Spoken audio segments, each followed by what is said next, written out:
Welcome back to the Ed Show. Tomorrow, Wisconsin Governor Scott Walker faces his third election in 4 years. Walker was the first governor in U.S. history to survive a recall election. Walker even managed to survive when 6 members of his team were convicted under the John Doe investigation. If Walker wins, he'll quickly turn his sights to a 2016 run for the White House.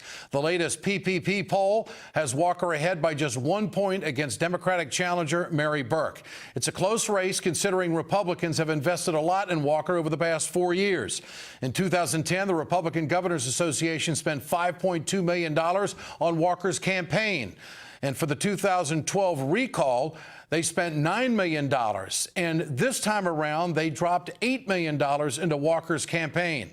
Tomorrow, we'll see if Republicans' long-term investment pays off. If Walker wins, the GOP will have what? A radical, battle-tested, anti-worker hero ready for a 2016 presidential race.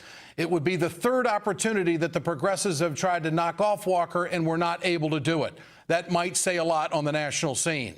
If Walker loses, it sends a message to the Republican governors nationwide: don't mess with the workers. Joining me tonight on a rapid response panel, Congresswoman Gwen Moore of Wisconsin and Ruth Conniff, editor-in-chief of the Progressive magazine. Great to have both of you with us tonight. Congresswoman Moore, let's talk about Milwaukee, the turnout. The president has been there. The first lady has been there.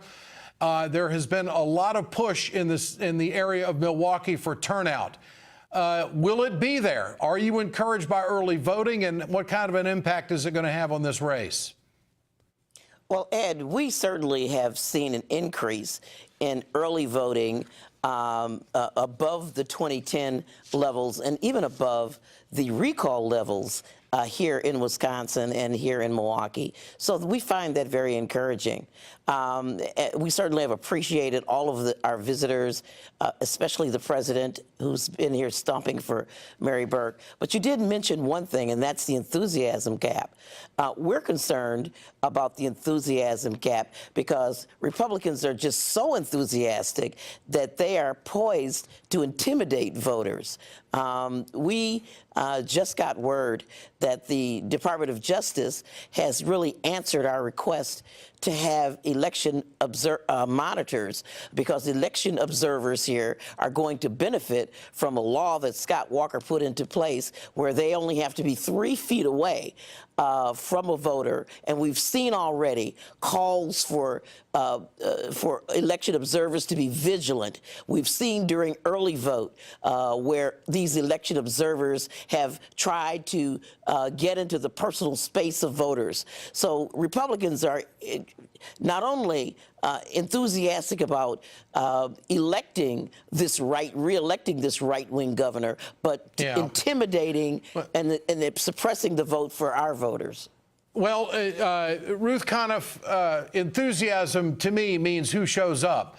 Will there be a good enough turnout for Mary Burke to win this? And if Walker does win, this is somewhat of a pivotal election. This would be the third time in 4 years that the progressives were unable to defeat Walker. Put that in perspective.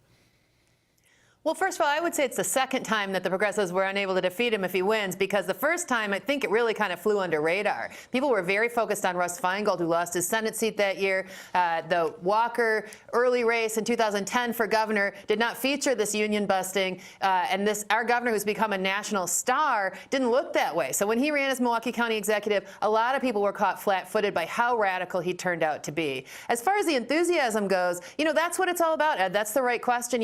If people come out and vote, the majority of people who are eligible to vote in Wisconsin, then Walker loses. If people stay home, he wins. And really, the GAB is predicting, the Government Accountability Board, which is our election monitor here, is predicting 56% turnout, which is huge for a non-presidential year. So I hope that Congresswoman Moore is right, Congresswoman Moore, that there are going to be a lot of people coming out to vote in Milwaukee. And I think that there's been a strategy by the Republicans in Wisconsin, as across the nation, to intimidate people. The voter ID law, which was overturned by the United States Supreme Supreme Court in Wisconsin for this election really spread the word to people. It's going to be very difficult for them to vote. People need to know it's not going to be that hard. They don't need ID. And people need to really be determined to come out. So that's, we don't know what's going to happen. But if people are enthusiastic enough to drag somebody else to the polls, then Walker may lose. And that means that his presidential career will be derailed, which is really significant. Salon called it the most significant race in the country, Walker's race, because he is the man for the Republicans this year. They are really looking at him as a potential presidential candidate. So, it's significant for everybody. It would make him battle-tested, election-tested, unlike any other Republican in the country, from the middle of the country. But it seems to me, Congresswoman Moore, that Scott Walker is a lot like Washington. He's not like the middle of the country. Your thoughts? Well, I can tell you, I've known this guy for a really long time, having been the only person that successfully defeated him. But I'll say this, to Ruth's point. When he won the recall election, it was because he repudiated workers. But since then, he has thrown everybody under the bus. Women, he's taken $800 million out of the education fund, K through 12, technical college, and universities. No other governor, Democrat or Republican, has done that anywhere. He has approved strip mines, ruining the environment, has no concern for air and water quality. The elderly, ill, and infirm, didn't take the Medicaid expansion money, something that cost voters $206 million. And I'll tell you, a lot of these small towns and villages, these Republican enclaves, are giving second thought to a Republican Scott Walker, because there is concern that he'll dip into our pension fund and treat regular citizens like he did those public workers. And Ruth Conniff, what are progressives saying about possibly being challenged at the polls? I mean, just ignore these people that come up to voters. Ignore them. They're not obligated to answer any questions whatsoever. Is there a campaign out there to tell people just to stay focused and look straight ahead and pay no attention to these rabble-rousers? And that's exactly what they are. Your thoughts?